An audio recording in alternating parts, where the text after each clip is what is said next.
بابے نے لمبا سا سانس لیا اور بولا، کاکا تم چاہتے کیا ہو؟ میں نے عرض کیا کہ واقعی آپ کو سونا بنانا آتا ہے؟ بابے نے خالی خالی آنکھوں سے مجھے دیکھا اور کہا، ہاں میں نے جوانی میں یہ ہنر سیکھا تھا۔ میں نے عرض کیا کہ کیا آپ مجھے یہ نسخہ سکھا سکتے ہیں؟ بابے نے میری طرف گھور کے دیکھا اور کہا کہ تم یہ سیکھ کے کیا کرو گے؟ میں نے عرض کیا، میں دولت مند ہو جاؤں گا۔ بابے نے زوردار قہقہہ لگایا اور کافی دیر تک ہنستا رہا۔ جب وہ ہنستے ہنستے تھک گیا تو بولا، تم دولت مند ہو کر کیا کرو گے؟ میں نے جواب دیا، میں دنیا بھر کی نعمتیں حاصل کروں گا۔ بابا نے کہا کہ چلو یہ نعمتیں تمہیں حاصل بھی ہو گئیں تو پھر کیا کرو گے؟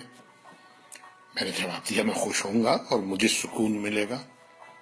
اس نے مسکراتے ہوئے میری طرف دیکھا اور کہا، گویا تمہیں سونا اور دولت نہیں، سکون چاہیے۔ میں خاموشی سے اس کی طرف دیکھتا رہا اور کافی دیر تک خاموش گھورتا رہا۔ بابے نے مجھے جھنجھوڑا اور کہا، دراصل تم سکون اور خوشی کی تلاش میں یہاں آئے ہو۔ میں اس وقت کیونکہ ایک نوجوان تھا اور باقی نوجوانوں کی طرح یہی سمجھتا تھا کہ دولت ہی سکون اور خوشی حاصل کرنے کا ذریعہ ہے، لیکن بابے کی باتوں نے مجھے کچھ الجھا سا دیا تھا۔ اسی الجھن میں میں نے ہاں کر دی۔ بابے نے ایک لمبا قہقہہ لگایا اور پھر دیر تک ہنستا رہا اور کہا، کاکا میں تمہیں سونا بنانے کے بجائے انسان سے بندہ بنانے کا طریقہ کیوں نہ سکھا دوں؟ میں تمہیں دولت مند ہونے کے بجائے پرسکون اور خوش رہنے کا گر کیوں نہ سکھا دوں؟ میں خاموشی سے اس کی باتیں سنتا رہا، حالانکہ مجھے ابھی کچھ سمجھ میں نہیں آ رہا تھا۔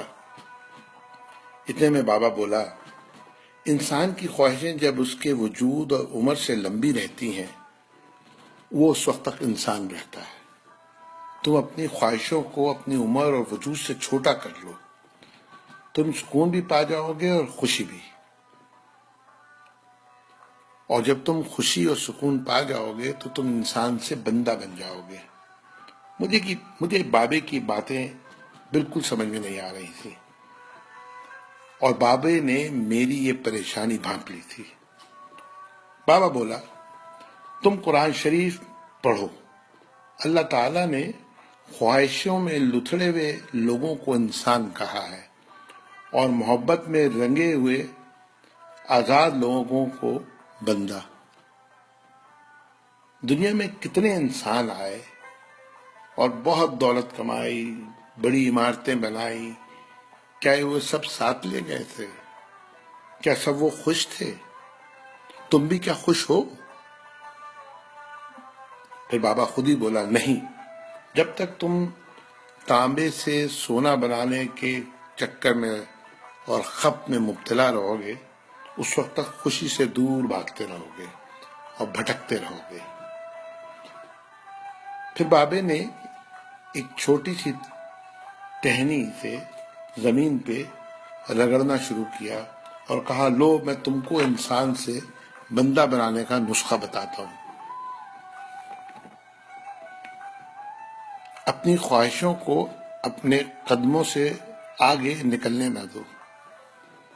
جو مل گیا اس پہ شکر کرو، جو چھن گیا اس پر افسوس مت کرو،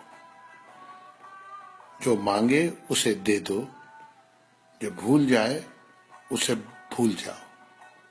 دنیا میں بے سامان آئے تھے اور بے سامان ہی واپس جاؤ گے۔ سامان جمع کرنے کی فکر نہ کرو۔ جسے خدا ڈھیل دے رہا ہے اس کا کبھی احتساب مت کرو۔ بلا ضرورت سچ بھی فساد ہوتا ہے۔ جو پوچھے تو سچ بولو، جو نہ پوچھے تو خاموش رہو۔ دینے میں خوشی ہے اور وصول کرنے میں غم۔ دولت کو روکو گے تو خود بھی رک جاؤ گے۔ چوروں میں رہو گے تو چور ہو جاؤ گے۔ اللہ راضی رہے گا تو جگ راضی رہے گا۔ وہ ناراض ہوگا تو نعمتوں سے خوشیاں اڑ جائیں گی۔ جب تم عزیزوں، رشتہ داروں، اولادوں سے چڑھنے لگو تو سمجھ لو اللہ تم سے ناراض ہے۔ جن سے تمہیں نقصان پہنچا ہو اور مزید نقصان پہنچنے کا اندیشہ ہو ان سے کنارہ کشی کر لو، ان سے بدلہ لینے کی فکر نہ کرو، کیونکہ سب سے اچھا بدلہ اللہ کا ہے۔ جب تم اپنے دشمنوں کے لیے اپنے دل میں رحم محسوس کرو تو سمجھ لو تمہارا خالق تم سے راضی ہے۔ ہجرت کرنے والے کبھی گھاٹے میں نہیں رہتے۔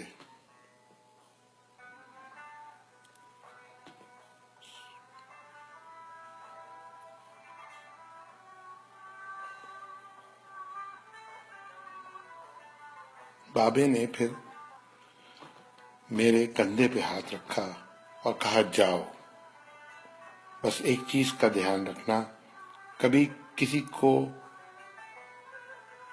خود سے نہیں چھوڑنا، دوسروں کو فیصلہ کرنے کا موقع دینا، یہ اللہ کی سنت ہے۔ اس نے کبھی اپنی مخلوق کو تنہا نہیں چھوڑا، مخلوق اللہ کو چھوڑتی ہے۔ اور دھیان رکھنا، جو جا رہا ہو اسے جانے دینا، جو واپس آ رہا ہو اس کے لیے اپنا دروازہ کبھی بند نہ کرنا، یہ بھی اللہ کی عادت ہے۔ وہ واپس آنے والوں کے لیے اپنا دروازہ ہمیشہ کھلا رکھتا ہے۔ تم یہ کرتے رہنا، تمہارے دروازے پہ ہمیشہ میلہ لگا رہے گا۔ یہ اقتباس ہے جس کے مصنف سے میں بالکل نابلد ہوں، لیکن اس کا عنوان تھا کیمیا گر۔ اللہ تعالی ہم سب کو انسان کے بجائے بندہ بنا دے، آمین۔